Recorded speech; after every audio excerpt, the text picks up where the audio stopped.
Kışlamızda PKK'lı paralı askerlerin de içinde bulunduğu 1500 kişi vardı. PKK'lılar aylık $600 maaş alıyor ve sadece kendi dillerinde konuşuyordu. 10-15 kişilik gruplara bölünen paralı askerler yerel koşulları öğrenip savaşa hazırlanıyorlardı. Bu sözler 2. Karabağ Savaşı sırasında esir alınan Ermenistan askeri Albert Mikaelyan'a ait. Aslında sadece bu cümle bile birçok açıdan ne kadar sorunlu bir sürecin ne kadar başarılı biçimde sonuçlandığını gösteriyor. Zira Azerbaycan yalnızca işgalci Ermeni güçleriyle savaşmadı. PKK terör örgütü de Azerbaycan topraklarında gösterdiği varlıkla savaşın taraflarından biriydi. Peki PKK terör örgütü ve Ermenistan arasındaki ilişki ne? Bu hafta içerisinde Azerbaycan tarafından gerçekleştirilen anti-terör operasyonu bölgesinde PKK halen bulunuyor mu? Karabağ zaferinden sonra dengeler nasıl değişti? Bu içeriğimizde tüm bu sorulara cevap aramaya çalışacağız. Hazırsanız başlayalım. Başlayalım dedim ama klasik çağrımızı burada tekrarlamak zorundayım. GZT Haber Merkezi olarak genç ve dinamik bir ekiple hızlı, doğru ve nitelikli içerikler üretmeye çalışıyoruz. Bu içeriklerin devam etmesi için de kanalımıza abone olmanız çok kritik. Sadece birkaç saniyenizi ayırıp ekibimizi mutlu edebilirsiniz. Hazırız, başlıyoruz. Önce 2. Karabağ Savaşı dönemine gitmeliyiz. 23 Ekim 2020 tarihinde Azerbaycan Savunma Bakanlığı tarafından yapılan açıklamalar oldukça önemli. Ermenistan tarafından Azerbaycan'a ait sivil hedeflere yapılan saldırılar savaşın seyrini değiştirmişti. Hedefler farklı seçiliyordu. Azerbaycan halkını ve Ermenistan'ın işgalci olduğunu kabul eden kitleyi hedef alan bu saldırılarda binlerce insan ciddi bir tehditle yüz yüze gelmişti. Bu saldırıların gerçekleşmesi sürecinde resmi kaynaklara yansıyan PKK izleri mevcut. Ermenistan, savaş süresince 300 PKK-YPG üyesi teröristi otobüslerle Dağlık Karabağ bölgesine taşımıştı. Bu teröristler savaş bölgesinde Ermeni milislere eğitimler verdi. Eğitimlerin kapsamını sayayım. Silah kullanma becerileri, mühimmat ayıklama, tertip etme ve uygunluğa göre sıralama ile PKK'nın uzun yıllardır kullandığı toplu terör yöntemleri. Yani Ermeni milislerin büyük bölümü PKK terör örgütünün sistemlerini kullanmaya başlamıştı. İçeriğin başında sözlerinden bahsettiğimiz Ermeni esir Albert Mikaelyan'ın diğer açıklamalarına da bakalım. Mikaelyan, sorgulama esnasında Ermenistan'ın Şirak eyaletinde doğduğunu ancak askerlik görevi için Dağlık Karabağ'a gönderildiğini söylüyor. Ayrıca tank savar birliğinde görev aldığını da anlatan Mikaelyan, PKK'lı teröristlerin Ermenistan'ın ilk savunma hattında görevlendirildiğini de ilgili tutanaklara ekledi. Mikaelyan'ın bu itirafları o dönem Azerbaycan Cumhurbaşkanı Yardımcısı olan Hikmet Hacıyev tarafından dile getirilen iddiaların da tamamının doğruluğunu ispatlıyordu. Buradaki PKK teröristleri tırnak içerisinde birer paralı asker olarak görev yapıyor, savaşta bulundukları her gün için ödeme alıyordu. Peki Ermenistan ve PKK arasındaki bu ilişkinin temelinde ne var? Bu soruyu cevaplamak için Azerbaycan Uluslararası İlişkiler Analiz Merkezi tarafından yayınlanan makalelere bir göz atalım. Makalelerin tamamı meselenin başlangıcı için 1960'lara işaret ediyor. Bu tarihlerden itibaren taşnak ekiplerin bölgedeki terörist gruplarla temasta olduğu, gizliliği kaldırılan CIA bölgelerinde de PKK'lı teröristlerin Ermenistan yönetimince eğitildiğine dair resmi kayıtlar görülüyor. Yine analizlerin büyük kısmında Türkiye tarafından kıskacı alınan teröristlerin Ermenistan'a girişine nasıl göz yumulduğu da detaylı biçimde anlatılıyor.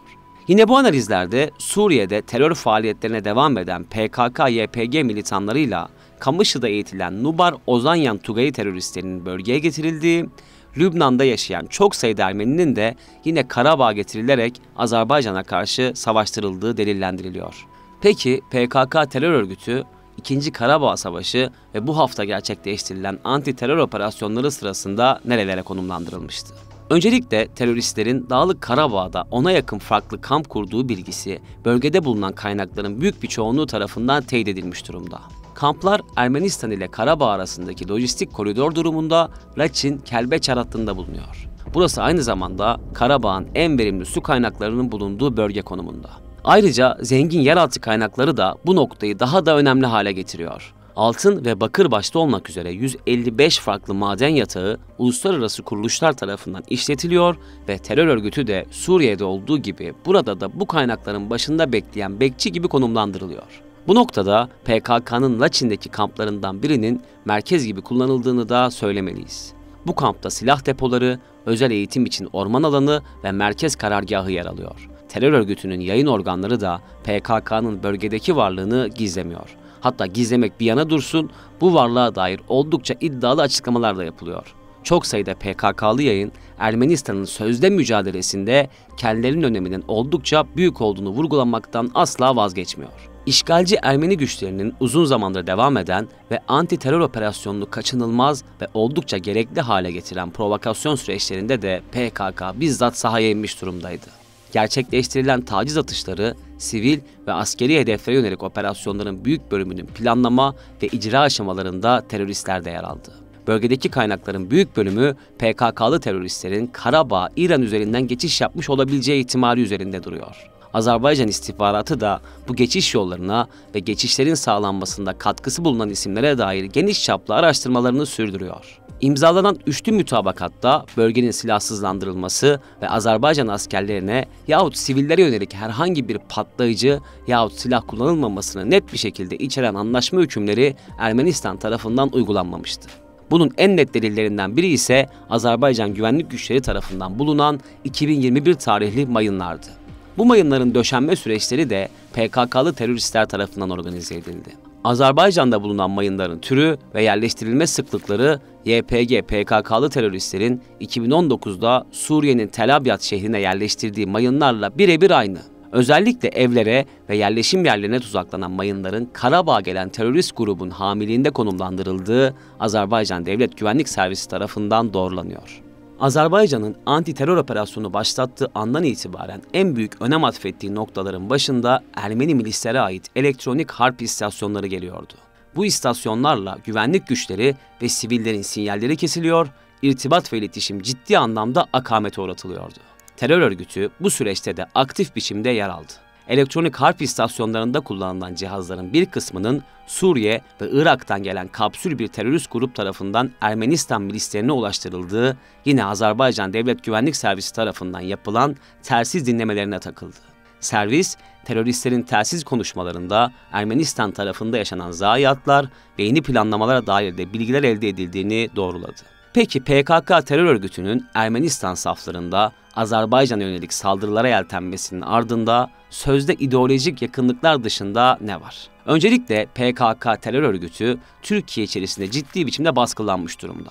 İçişleri Bakanlığı'nın açıkladığı resmi verilerde Türkiye sınırları içindeki terörist varlığının 2 haneli sayılara indiği net biçimde vurgulanıyor. Türkiye'de eylem kapasitesi kalmayan terör örgütü ise ağırlık merkezini Suriye'ye kaydırmış durumda. Bu kayma terör örgütü için farklı arayışları da beraberinde getirdi. Ermenistan milisleri tarafından alınan paralar ile özel bir sözde askeri şirket gibi davranan terör örgütü taşeron olarak kullanılma alışkanlığını burada da sürdürmüş oluyor. PKK'ya göre Ermenistan saflarında Azerbaycan'a karşı savaşmak hem örgüt tabanını diri tutmak hem de mali açıdan önemli bir meta konumunda. Ermenistan'ın Azerbaycan toprakları üzerinde yürüttüğü terör faaliyetlerinin PKK'nın özellikle Suriye'de yürüttüğü terör faaliyetleriyle benzer bir zeminde ilerlemesi de her iki taraf için bir ortaklaşmayı daha kolay hale getirmiş oluyor. Yani terör örgütü ve işgalci milisler Azerbaycan'da oluşacak her türlü gerginliğin kendileri için avantaj olduğu düşüncesinde. İçeriğin yavaş yavaş sonuna gelirken 24 saat dolmadan sonuç veren Azerbaycan operasyonunun yalnızca tek bir odağa karşı gerçekleştirilmediğini mutlaka vurgulamalıyız. GZT Haber Merkezi olarak süreci izlemeye devam edeceğiz. Siz de abone olarak genç ekibimizin motivasyonuna katkı sağlayabilirsiniz. Son zamanlarda kullanmayı ve duymayı en sevdiğim 2 kelimeyle bitireyim. Yanındayık Azerbaycan. İçinde bulunduğu 1500 kişi vardı. PKK'lılar aylık $600 maaş